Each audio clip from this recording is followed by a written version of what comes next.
Hi, everybody, and driving IT innovation through partnership and strategic community partnership. My name's Jon Myer from Myer Media, and joining us today is Amanda, a partner alliance manager at Strategic, and Ryan, a VP public sector sales at Talkdesk. Amanda, thank you so much for joining me. Thank you for having us.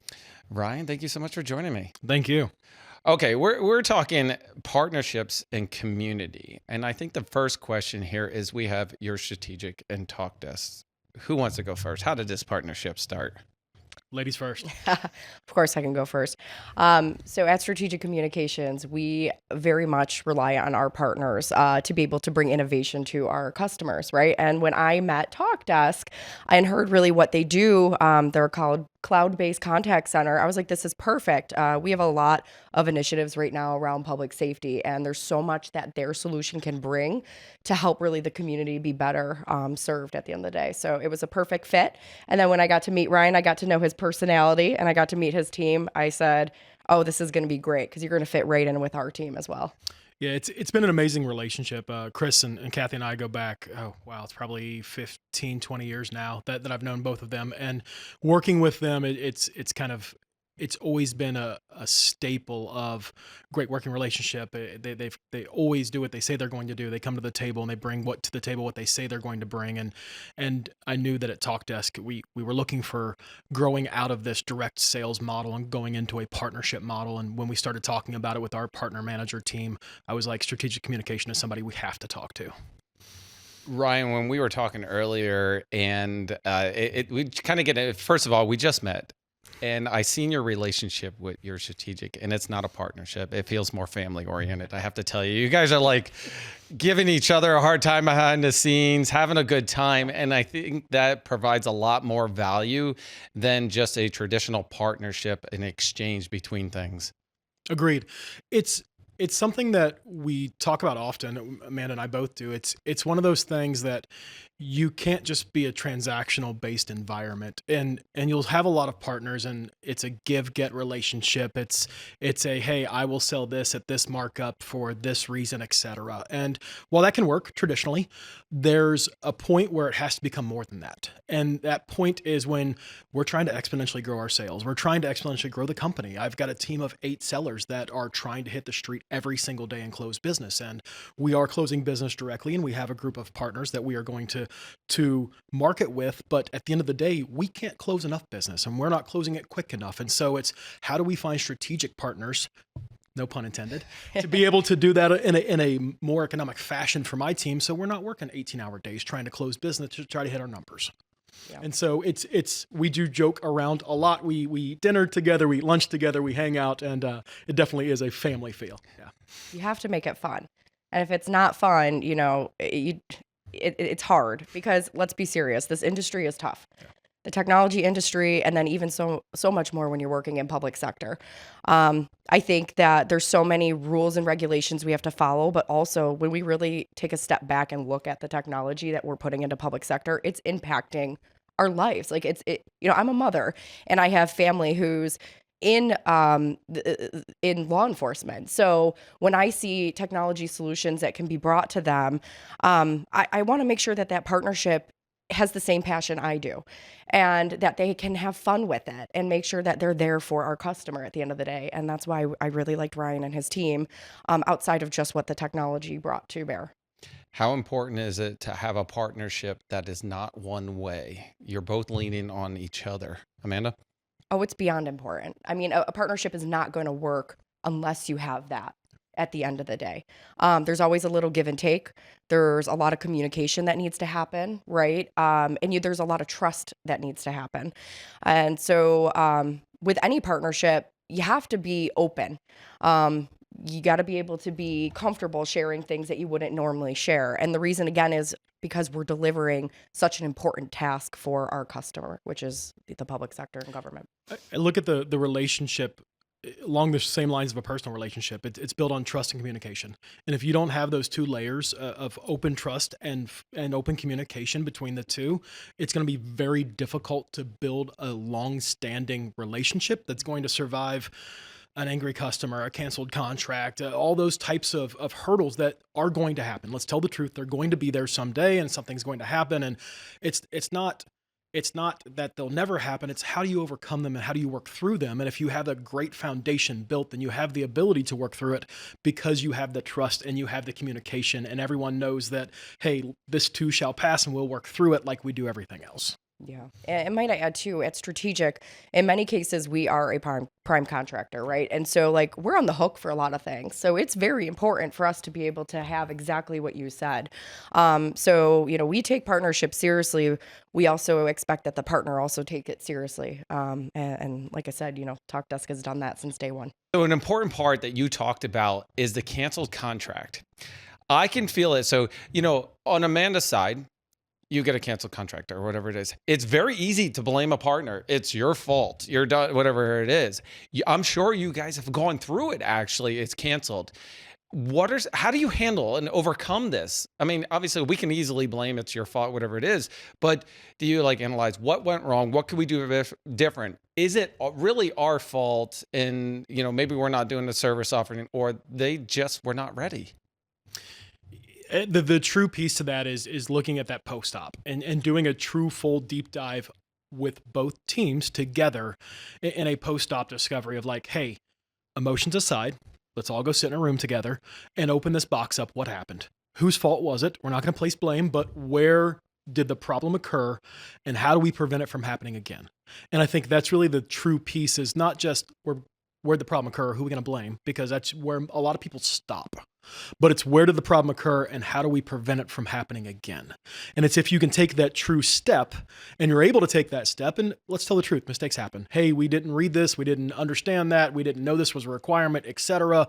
Yes, it was in there. Okay, cool. Our bad. We'll fix it next time. Or your bad. Let's fix it next time. How do we have checks and balances to make sure that doesn't happen again? And I think that's where that communication piece really comes in. Historically, a lot of companies will go into a closed dark room. They'll figure out who was to blame. They'll come out screaming bloody murder. I'm never going to deal with you again because you caused this problem.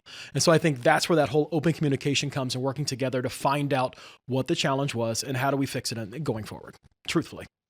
Yeah, I would absolutely agree with that. And, something that I think people often forget when you're partnering is relationships are obviously important. You want to be able to jive. You want to be able to have trust. But when you're becoming a partner, you are setting an expectation of flowing operations together. And each company has their own nuances that we both need to know at the end of the day. So I think being able to do that post-op look and being able to really identify where did we fail and being able to course correct that is important for building that operational procedure. That's going to be so important for making things flow, ultimately giving the customer a great experience as well as the partnership. So I couldn't agree more with that. One of the things that I harp on my team a lot about is at the end of the day, the customer should not know the difference between the two logos. That's right. At the end of the day, we should appear more than two logos, probably. Truthfully, at the end of the day, what public sector customer comes to Strategic, buys a platform with a whole bunch of different integration points and different OEMs involved. The customer should see that as one logo and should not know that they're working with 5 different OEMs. And so that should be one seamless approach. So from Talkdesk side, we should do everything within our power to enable them, to empower them, to allow them to act on our behalf. So that way it appears as if all of it's coming from them, because that's truly what customers want. They want one back to pat, one throat to choke. It's the age-old mindset, but it's truthful. And that's what they want. They want somebody that they call when something's broken and say, hey, fix this. And they don't want to be told, well, you got to call someone else, or you got to do this, or you got to do that. It's like, no, I bought it from you. I want you to get this fixed. Yep. And so that's really what we focus on with our partnerships, is allowing them to do that on our behalf. We appreciate that. I really like that you said they called me to fix the problem and you didn't say send it to somebody else, right? And that's what makes a very strategic partnership. And I know we have to, don't worry about the pun, but I'm sure you're going to hear it a couple more times. Ryan, here's actually a good question for you. As a representative for Talkdesk and the partnership for Strategic, what do you look for in a partnership? And how do you find somebody like Strategic again? Because I feel like they have a bar here. They do. You have a tight relationship. I can feel it in this. How do you measure everybody else? Do you measure them against your relationship with Strategic and that they need to meet this bar? There's definitely a high bar set. And I think there's there's obviously check boxes when you look at partnerships, whether it's, are they an 8A? Are they a small business? Where do they fall at? What contracts do they hold? Are they primes on certain contracts? Are they a GSA prime? Are they a NASPO prime, GSA prime, et cetera? When you're talking about public sector, obviously contracts are king. It is what it is. They hold a lot of those contracts that I just ran through a litany of, that they are primes on a lot of those. But then once you figure out the list of primes, then you start peeling apart, okay, what does their partnership motion look like? Because at the end of the day, there are companies out there that run primes and are willing to bid on those contracts and are going to take a small percentage markup, and they'll paper your contract through it.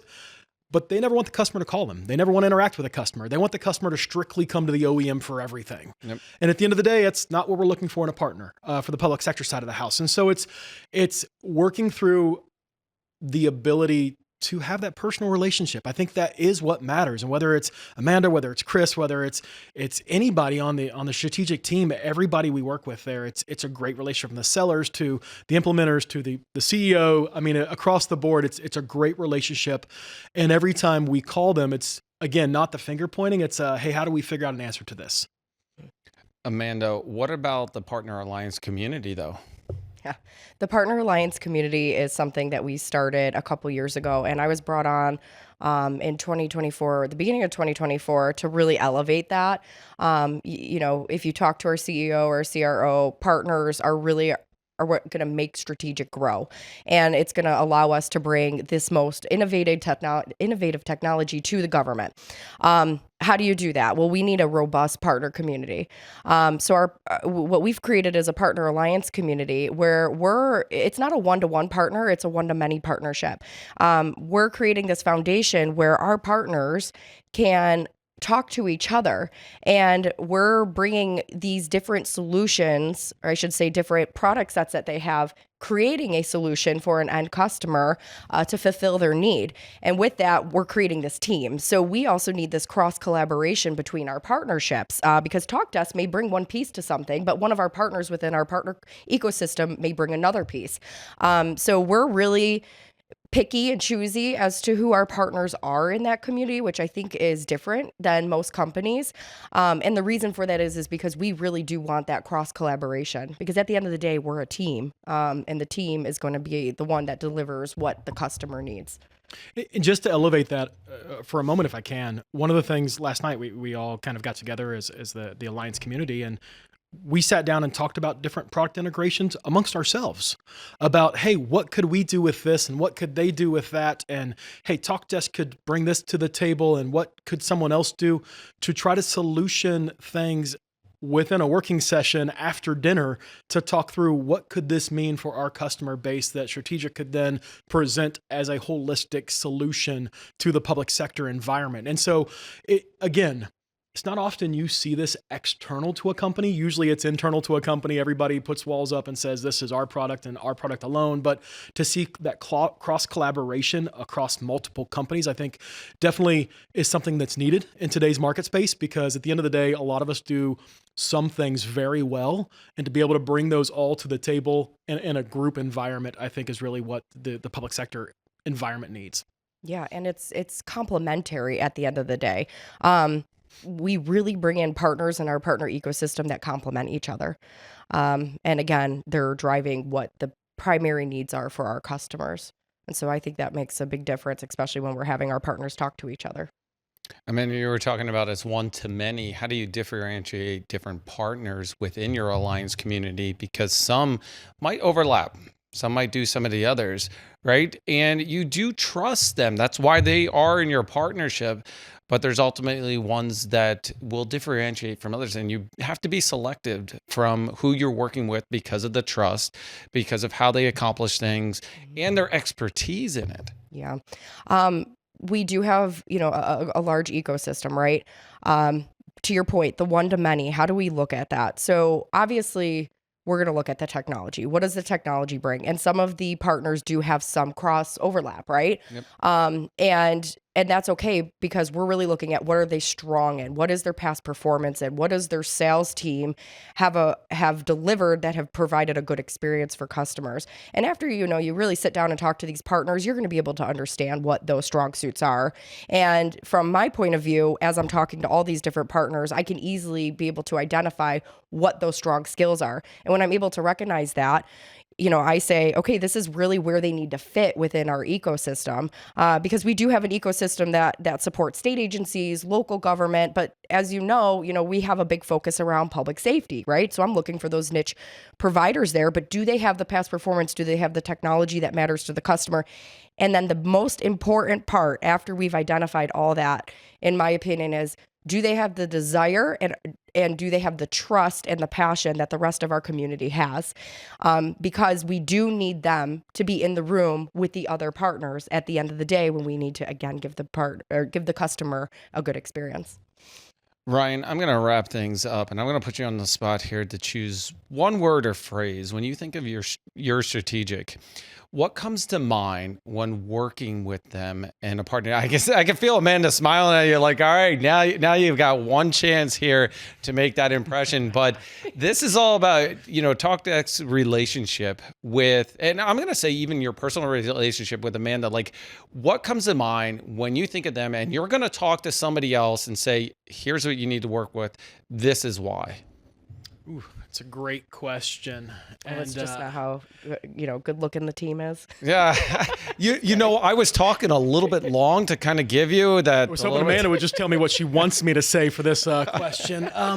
It's a great question. And I think the struggle I have with it is because there are so many numerous instances. And I think not to not answer the question, but I think it really depends on, are we talking federal? Are we talking SLED? Are we talking higher ed? Because these guys are a trusted advisor. And so I think that's where I kind of wrap it all into, is a trusted advisor. Trusted advisor. Trusted advisor. You got to it with your own. Had to work myself there. Talk myself into it.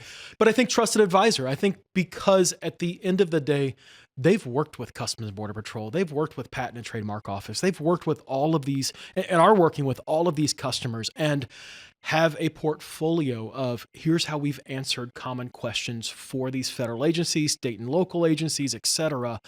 And here's how we're going to move them into the 21st century, or the next iteration of cloud collaboration tools and cloud communication tools. And as everyone wants to say AI, I feel like it's an overused term, but as everyone wants to say AI that's out there, but they have the ability to bring all of these pieces to bear and say, hey, these are the best pieces for these customers, and here's our history of why we're saying this. And so trusted advisor, I think, is a good place to go for that. Yeah.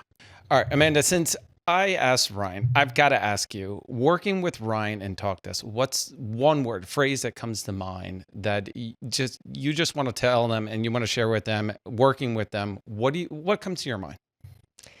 That I appreciate the passion that they bring to not only the partnership, but delivering great solutions to our end customers. I think ultimately they don't look at it as just a product or a solution that we're, positioning to the end customer. They're looking at it as, how is this going to impact the community? And that's one of our priorities as an organization. All right, Amanda, thank you so much for joining me. Thank you. Ryan, thank you so much for joining me. John, thank you. It's been amazing. It's been a pleasure. All right, everybody, this has been the Jon Myer Podcast. Don't forget to hit that like, subscribe, and notify, because guess what? We're out of here.